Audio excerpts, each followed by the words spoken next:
think it was about 10 years ago that we were singing It's in Every One of Us.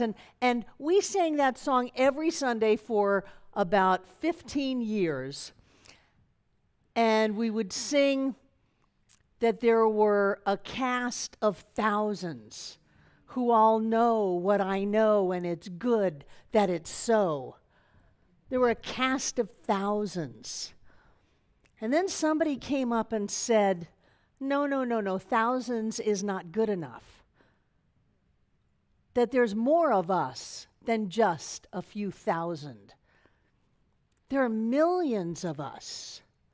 Millions of light bearers on this planet, millions of people being in that consciousness that we are one, that all is well, that God is all that there is, and that because of that, then we are conscious, spiritual beings on planet Earth.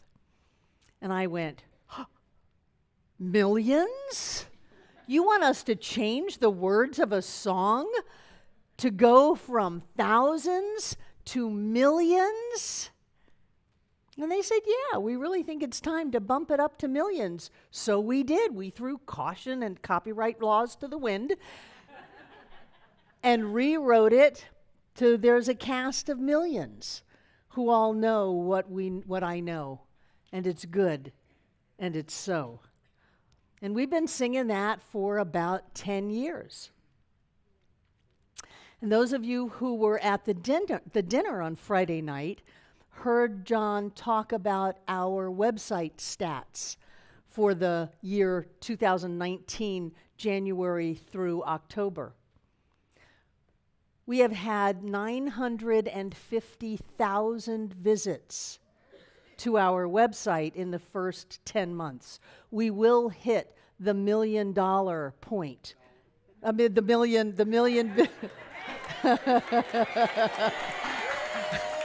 I'm channeling.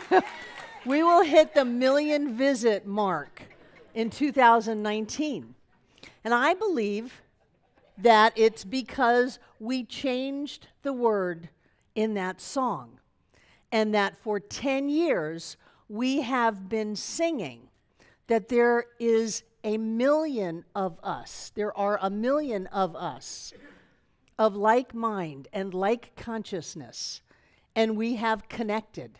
And 10 years ago, we didn't know about websites, or really we had a very rinky-dink system, a basic website. We were taking videos with a flip camera, which is about this big, on a tripod. And we were putting them on the web, but we were just kind of doing that because no sense wasting a good talk. But we know that if we name it, we're going to claim it. I say that every Sunday. We have learned at Center for Spiritual Living Asheville that if we know it, we will grow it in our lives. And if we name it, we will claim it. And if we name it over and over and over and over and over and over and over again, it's going to show up. Whether we are fully embracing that in the moment, or whether we're just kind of keeping our fingers crossed and, well, we're going to say it, we're going to put it out there, we're going to move forward toward this goal, and then we grow into the goal. You know, you don't just wake up in the morning and say one thing and have it pop into your life, at least not usually. When we talk about creating our experience, we talk about going for it. We talk about stretching into greater levels of reality, greater levels of love, greater levels of joy, greater levels of prosperity, greater levels of health and wholeness, greater levels of success. We stretch into that. That's why this teaching is not for the faint of heart. We've got to be tough. Somebody gives us a diagnosis and we look at it and we go, that's just a piece of paper. That's just one person's opinion about who I am and what's going on. Something happens to us financially. Somebody comes to me and says, oh, I'm going bankrupt. I say, great. Well, how can you say great? I'm so ashamed. No, don't be ashamed. You're stretching into a greater level of experience. Do you know what bankruptcy is? It's legal forgiveness. How great is that? Legal forgiveness. I wish we could legislate forgiveness for everybody, but evidently you only get that if you're going bankrupt. Wouldn't it be great, though? We are mandated by the government to forgive each other. I think it'd be great. We stretch into our demonstrations. We don't just say, well, I'm gonna create just a little bit better today than yesterday. No, our life gets a little bit better today than yesterday, but that's because we've jumped way out in front of it, because we're going for the whole shebang. We're going for joy, and not just somebody that we don't fight with. We're going for our soulmate. We're going for prosperity beyond our wildest dreams so that we can go where we want to go and do what we want to do and be who we have come here to be. We go for the miraculous healings of bodies that jump out of bed in the morning, filled with energy, awakeness, flexibility, health, joy, all of that. We go for it here. And we go for it even if we haven't completely bought into it. People say, oh, I can't demonstrate this because I don't really accept it yet. No. Ernest says all you need is 51%, just to tip the scales. And if you don't have 51%, see a practitioner. They will help you. We go for the whole thing. We don't hold ourselves back and say, well, maybe I just deserve a little bit of good in my life. No, we deserve it all. If we truly are the individualization of spirit in form as us, if there really is only one thing going on, and that is what we are, and we are it, then how in the world would we hold back? What are we going to do? Say we had a great sunrise yesterday, but I think I've used up my quota of beautiful sunrises, so I'll just have a black and white this morning, or better yet, just gray clouds. Just go ahead and rain on me, because that's all I deserve. That's crazy. Because every moment is the best. Every moment is I've never seen a sunrise I didn't think was beautiful. Every moment is beautiful. Every moment is the best. We get to have the best day ever, every day. But only because we have the courage to reach out and to grab hold of it. And we grab hold of it with our words. We grab hold of it with our thoughts.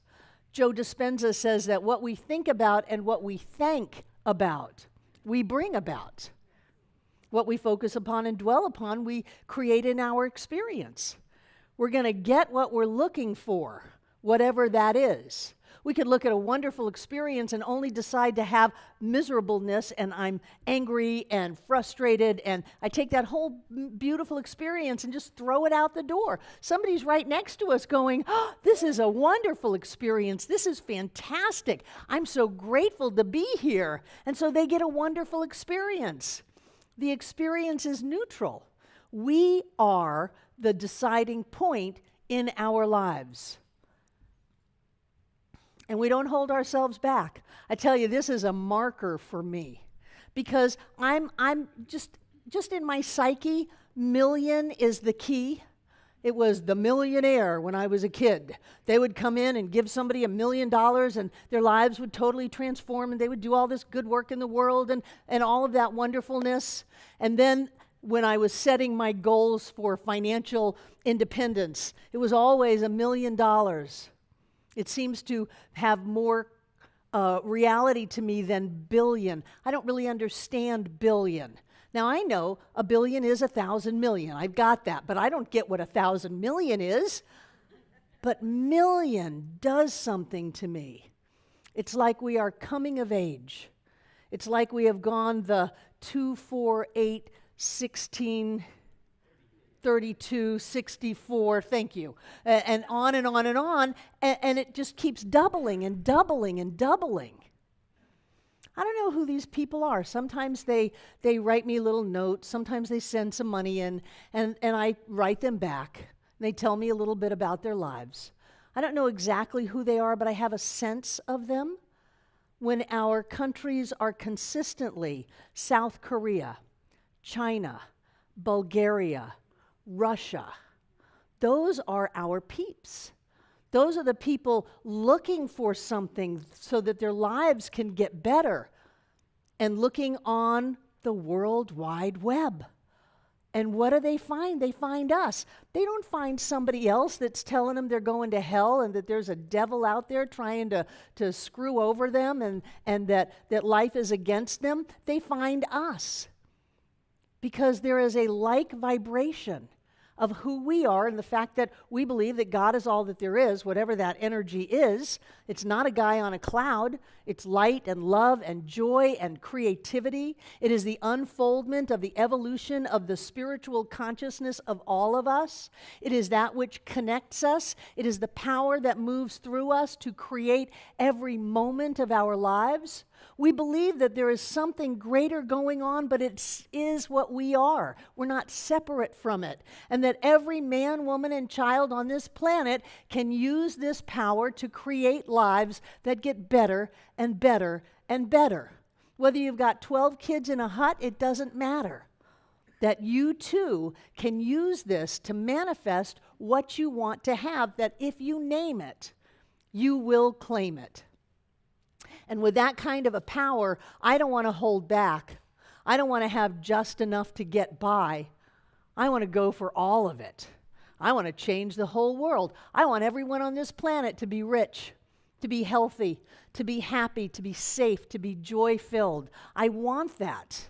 And I think that we have it within us to bring that forth from people. I think that every time we see somebody as powerful instead of helpless, as beautiful instead of ugly, as lovable instead of unloved. Every time we see somebody in that state, we bring that forth. And I think the news is a great place to look. Remember, the news is a call for prayer. And it's our job to know the truth of these people. To know that this is God showing up in form, no matter who they are, no matter what they say they did. There but for the grace of I go I. Any one of us could find ourselves in someone else's shoes. So when we can see that in everybody here and around the world, we bring that forth. Don't hold back. You wield the power of all creation. Don't hold back. What do you want? How do you want your life to be? How do you want to see it? Then you have to discipline yourself to name it over and over and over again, even if people call you crazy, even if they say it's impossible. To me, saying it's impossible is just motivation. All right, this center, we do the impossible on a daily basis. Miracles are an everyday occurrence here. I was thinking about some impossible things that we have done. And I remember, again, back 10 years ago, when John went to the Global Heart Convention of United Church of Religious Science as a professional organizational psychologist. He was hired. We were out in the cornfield. We were an independent science of mind center. And he went out and he worked with these people. The choice was to either organizationally come together in a whole new way or put the organization to bed, go out of business. Now, this is Ernest Holmes' legacy. This is what he did, what he built. And John went out there and sweet-talked them and processed them and worked with them for 3 days or 4 days, and they came together in a whole new vein, that they were going to open up to this idea that love is the answer, that the global heart is what they want to hold as a banner of who we are in the world. And it took a while to work out some of the kinks of the dysfunction that happened, but he came home and he said, I want to be a part of this, and what I am called to do is to bring these two organizations together. There was Ernest Holmes, and then there was United Church of Religious Science, and then there was unhealed neurotic patterns. And so that split to International Religious Science International and United Church of Religious Science. And those people hated each other. There's only God. We're all individualizations of the one. Love is all there is. But I'm going to hate the other religious science organization? That's crazy. Practitioners were told that if you went to the other church, that you could not come back to your home church. I mean, it was crazy. People were loud. This will only happen over my dead body. And so a number of them had to go.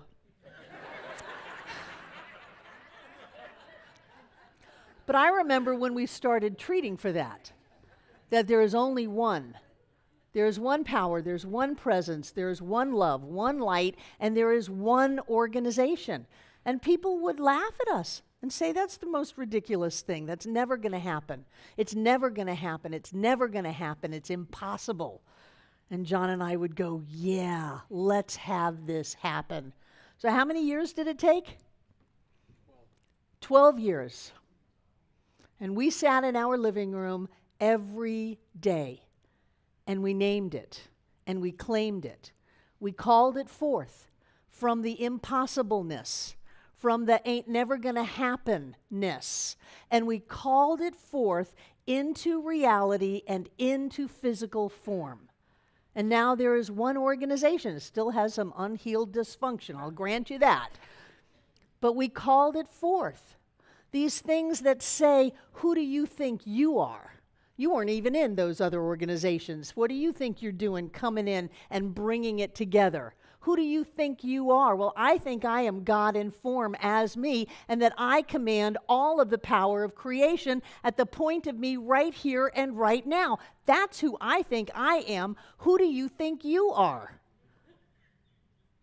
What do you want? Quantum physics says that every possibility exists right now. Whatever possibility might ever exist must exist, and it must exist now. And that what happens is that as we focus our thought upon a possibility, we actually quicken it and it collapses into form. This is just pure science. The physicists had a really hard time back in the early 70s when quantum physics was really starting to come forward, because they realized that the observer and the observed could not be separated. They couldn't just put their white coats on and go into a laboratory and run an experiment without affecting the result of the experiment. And that was hard for some of them. Other ones had spiritual awakenings and wrote books about it. But the fact that the person observing the event changes the event changed consciousness. Because we've been talking for years that when we awaken in the morning and we think about what's going to happen that day, we actually create what's going to happen that day.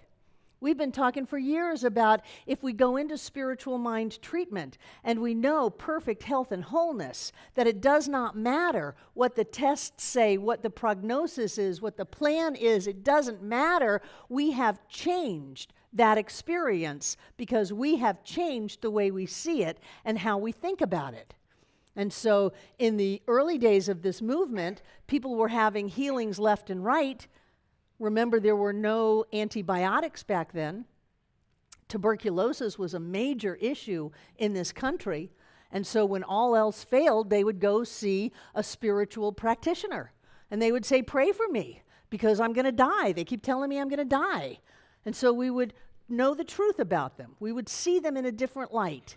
And by observing that seemingly separate, independent person, we brought forth the health and wholeness that was always there. People came into this teaching because of health issues. I knew a story of a rancher used to go out and treat their cows. I don't need the vet anymore. I've got spiritual mind treatment. I'm knowing the truth of my cattle. And he sent the vets home, and his cows were perfectly healthy. What do you want? What are you going to name in your life? Because if you name it, you're going to claim it. Are you going to name that everything is so screwed up? Are you going to name that your house isn't where you want to live? Are you going to name that your body is not the beautiful temple of love and light that it is, that there's something wrong with it? Are you going to name that your checkbook doesn't have everything in it that you want to have in it? If you name that, you're going to reach out into the uncollapsed potentials of possibility and bring that into your life. You all know we can have things going great, and all of a sudden they get screwed up. That's because at some level we named it. Oh, I don't know if this is going to continue. I don't know how much good I can have. Oh, I hope this keeps up. Well, I hope this keeps up is naming that it's not going to keep up, that things are going to fall apart. You introduce fear into it and everything falls apart. What are we naming in our life? When we talk to each other, what do we name? Oh, did you hear about so-and-so? Did you see what happened? Do you know the news? I don't want to know the news. I don't want to hear about so-and-so, and I don't want to see what happened unless it is that we are powerful, creative, spiritual beings alive and well on planet Earth, and everything is great. Everything is great. When I name something in my life, I know that I'm claiming it. When I name something in my life, I know that I'm going to live it. And so I get very clear about what it is I'm going to name. And I want to encourage you, don't be shy about this. Don't just use the power of all creation to get by. Don't just have $1 left after you pay your mortgage payment. Don't hold back on who you are. Go for it. And if somebody tells you that it's impossible, I want you to know you're on the right track. Yes. The more people tell me that we're doing the impossible, the happier I am. Oh, you can't do that? Watch me. Watch me. Yes. So I want to remind you that the power is within you. Whether you are verbally saying it, whether you are thinking it, or whether it is so buried in your subconscious mind that you don't even know that you're naming it anymore. I want you to know that the power to change your life is within you. If you don't know what you're naming, just look at your life. Whatever it is that's there, it's because you claimed it inside of you. You name it, you claim it, and then it grows. But I think that we're on a greater path, because I think that we're all really good at manifesting in our own lives, but I think that collectively we are touching the hearts and lives of this entire world. I don't know what the tipping point is. There's some kind of mathematical formula, but I know that when we all join together to be clear about who we are, about what's really going on, about the power and the presence of God in us, as us, is us now, when we join together, we touch every man, woman, and child on this planet. I believe that we have the power to stop wars, to erase famines, to have poverty be something from the past. I believe that we have the power to lift people up all around the world. And before you know it, we're going to change the words to that song again. From there's a million to there's a billion. And so it is. Thank you for watching this message today. Through our website, cslasheville.org, we have over 1,000 messages, classes, and New Thought books, all to download at no charge to anyone. Producing this incredibly valuable collection of ideas is really making a difference in the world. It's changing lives everywhere. Please go to our website, cslasheville.org, and click the Donate button. You can support this life-changing ministry, and when you do, we'll send you a note of thanks and also put you on our daily prayers. By doing this, you're helping to raise the consciousness of people across the entire globe. We're changing lives together, those lives that are being more prosperous, more healthy, and more joyous. Thank you for being a part of this important work and supporting what we do here at CSL Asheville. Thank you.